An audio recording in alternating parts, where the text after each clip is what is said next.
எல்லா ஜோதிட நண்பர்களுக்கும் வணக்கம். அதாவது செல்வ ஜோதிடத்திலிருந்து ஒரு ஜோதிட தகவல்.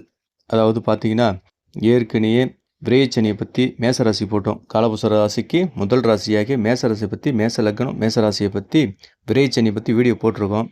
அந்த வீடியோவை பாருங்கள். அதற்கு தொடர்ந்தால் இது அடுத்த வீடியோ இது. அதற்கு சொல்யூஷனான வீடியோவாக இது அமையுது. ஏன்னு கேட்டிங்கன்னா, அங்கே என்னென்ன நடக்கும்லாம் சொல்லிட்டேன்.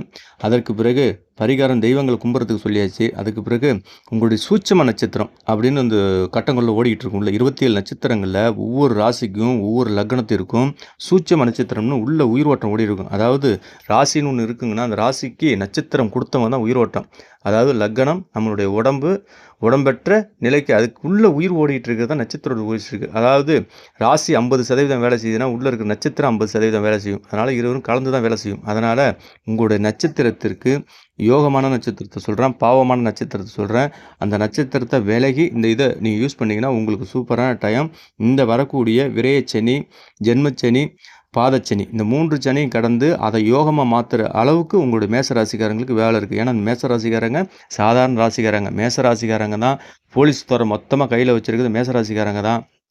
நம்மளுடைய தண்ணிக்காரு எங்கெங்கெல்லாம் அந்த காக்கி யூனிஃபார்ம் போட்டிருக்காங்களோ அந்த காக்கி யூனிஃபார்முக்கெலாம் பார்த்தீங்கன்னா நம்மளுடைய மேசராசிக்காரங்க நிறைய இருப்பாங்க.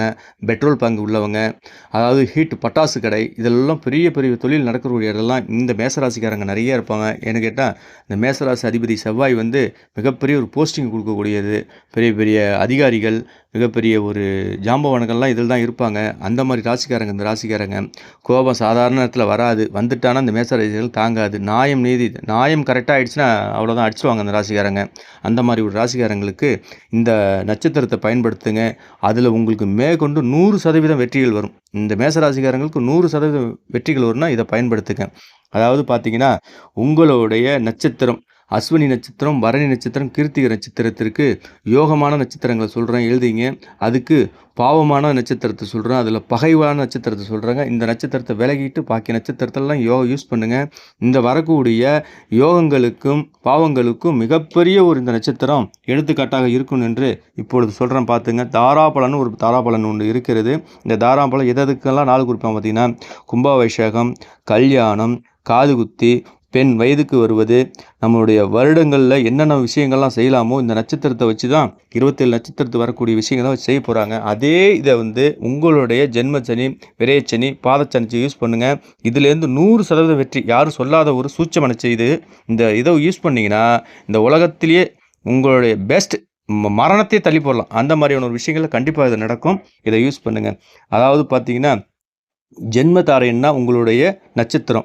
அதற்கு சம்பத்தாரை, விபத்தாரை, சேமத்தாரை, பிரத்தியதாரை, சாதகதாரை, வததாரை, மைத்திரதாரை, பரம மைத்திரதாரைன்னு சொல்லிட்டு 9 தாரைகள் இருக்குது. இந்த 9 தாரைகள் 27 நட்சத்திரம் கொண்டது. இதை பயன்படுத்துனீங்கன்னா இந்த உலகத்திலேயே நீ எந்த மூலையில் இருந்தாலும் இதை சாதிச்சிடலாம். பகையாளிகளை விரட்டி அடிக்கலாம். உங்களுடைய கணவன் மனைவிகளை ஒற்றுமை கொண்டு வரலாம். ஒரு ஜாப்புக்கு போனால் இந்த நேரத்தில் ஜாப்புக்கு போங்க, மிகப்பெரிய ஒரு ஜாம்பவான் ஜாப்புகளை கிடைக்கும். உங்களுக்கு மிகப்பெரிய ஒரு லாபம் வேணும், உயர்வான சம்பளம் வேணுமா, இதில் போங்க. ஒரு ஆஸ்பத்திரிக்கு மருந்து மாத்திரை சாப்பிடக்கூட எளிமையாக நம்ம உடம்பு குணமாகணுமா, இந்த நட்சத்திரத்தில் போங்க. அப்படி ஒவ்வொன்று எதை வேணாலும் செய்யுங்க. இந்த உலகத்தில் சொல்கிறது 1000 இருக்குது. வீடியோ ஒரு டைம் பத்தாது, போயிட்டே இருக்குது. அதனால் சொல்கிறேன் பாருங்கள். அஸ்வினி நட்சத்திரம், பரணி நட்சத்திரம், கிருத்திகை நட்சத்திரம் மேசராசியில் உள்ளது. அந்த மேசராசி மேச லக்னத்தில் உள்ளவங்களுக்கு இதை சொல்கிறேன். காலபூசத்திற்கு முதல் ராசி மேசராசி, அதில் அஸ்வின் நட்சத்திரம், பரணி நட்சத்திரம், கிருத்திகை நட்சத்திரத்திற்கு வரக்கூடிய 1ஆம் நட்சத்திரமே ஜென்ம நட்சத்திரம்.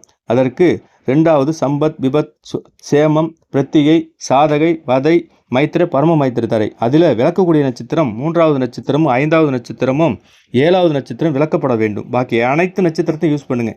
ஏங்க இதை 3வது நட்சத்திரத்தை யூஸ் பண்ணாங்கன்னா உங்களுடைய விபத்து தாரை. அதில் கணவன் மனைவிக்குள்ளே சண்டை சச்சரவுகள் வரும். வேலைக்கு போனால் ஜாப்பு கிடைக்காது. கோயிலுக்குள்ளே போனீங்கன்னா தடங்கள் ஏற்படுத்தும். உங்களுடைய குலதெய்வத்துக்குள்ளே போனீங்கன்னா இதில் அனுகிரகங்கள் இருக்காது. அதற்கு பிறகு பிள்ளைகளால் சண்டை ஏற்படும். இதெல்லாம் பூரா நடக்கும். வண்டி வாகனத்தில் போனால் விபத்துக்கள் ஏற்படுத்தும். இதற்கு 5வது நட்சத்திரம் பிரிவினைகளை ஏற்படுத்தும். எந்த காரியத்திலும் பிரிவினைகளை ஏற்படுத்தும். எந்த காரியமும் உங்களால் செய்ய முடியாது. காசு பணம் கொடுக்குறாங்க வர்றாங்க எதுவுமே கொடுக்க மாட்டாங்க. வீட்டில் மாமியார் மாமனார் கொடுமைகள் எல்லாம் அதிகமாக இருக்கும். இந்த நட்சத்திரத்தில் விலகிட்டு நீங்கள் பேசாதீர்கள். இந்த நட்சத்திரத்தை தவிர பாக்கி அடுத்த நட்சத்திரத்தில் நீங்கள் உங்கள் வேலையை செய்யுங்க, அற்புதமாக வேலை செய்யும். அதற்கு 7வது நட்சத்திரம் வதை நட்சத்திரமாக வரும். இந்த வதையத்தில் போனீங்கன்னா உங்களுக்கு வதையை ஏற்படுத்தும்.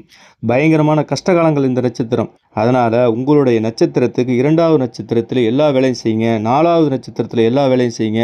உங்களுடைய 6வது நட்சத்திரத்தில் சாதகதாரையாக வரும், அதில் எல்லா விஷயம் செய்யுங்க.